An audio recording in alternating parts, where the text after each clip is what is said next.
Alors mes chers amis, chaque année on me téléphone avec la même question, ou plus précisément les mêmes questions. J'aimerais donc vous donner à l'avance les réponses aux questions que vous risquez de vous poser. Lorsque le jeûne de Tisha B'Av est terminé, a-t-on le droit immédiatement de se doucher, de se raser, de faire des lessives, de manger de la viande, de boire du vin, etc. ou pas? Alors, il faut savoir que s'il est vrai que le Beth Amikdash a commencé à être détruit le 9 Av, il n'en demeure pas moins que une grande partie du Beth Amikdash a été dévorée par le feu le jour du 10 Av. Et donc, aussi bien le 9 que le 10, le Beth Amikdash a été détruit. C'est la raison pour laquelle il y a une bonne coutume, ainsi qu'écrit le Shulchan Aruch, de ne pas manger de viande et de ne pas boire de vin, le 10 aussi. De la même façon que le 9 Av, on ne mange pas de viande, de la même façon le 10 Av, où le Beth Amikdash a continué à être dévoré par le feu, il ne faut pas non plus manger de viande ni boire de vin. Et telle est la coutume de nombreux Séfaradim.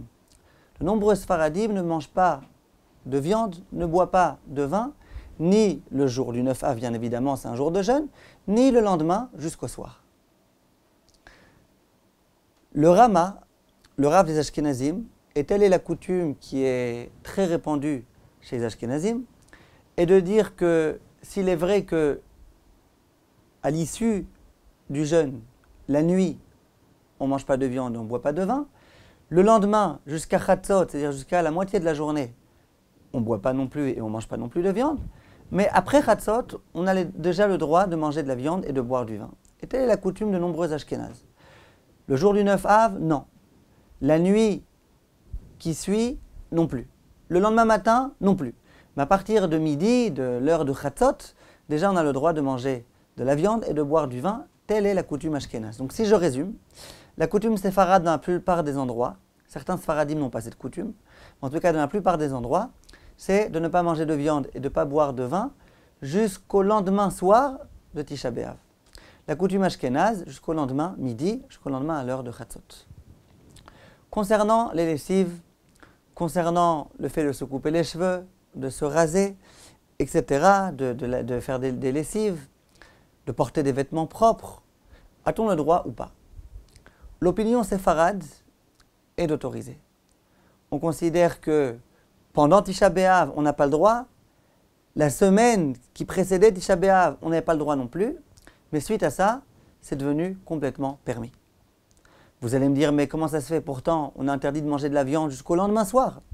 La viande, c'est autre chose. La viande et le vin, c'est les seules choses dans lesquelles on poursuit un petit peu le deuil du Beth Amikdash. Par contre, toutes les autres choses, ça, on a le droit dès l'issue du jeûne. La coutume ashkénaze, c'est de se montrer plus rigoureux et d'interdire à nouveau, comme pour la viande et pour le vin, jusqu'au lendemain midi. Donc, un ashkénaze qui vient de sortir du jeûne, qui aimerait se doucher, on lui dira a priori, non, il vaut mieux pas, t'attends demain midi. Faire la lessive, demain midi. En pratique, malgré tout, il est bon de le savoir. Vous avez dû écouter les cours d'avant, de la période qui précédait Tisha B'Av, où on avait dit qu'au jour d'aujourd'hui, étant donné que c'est extrêmement difficile de ne pas se doucher, on est tous habitués à se doucher au quotidien, surtout dans les endroits où il fait chaud.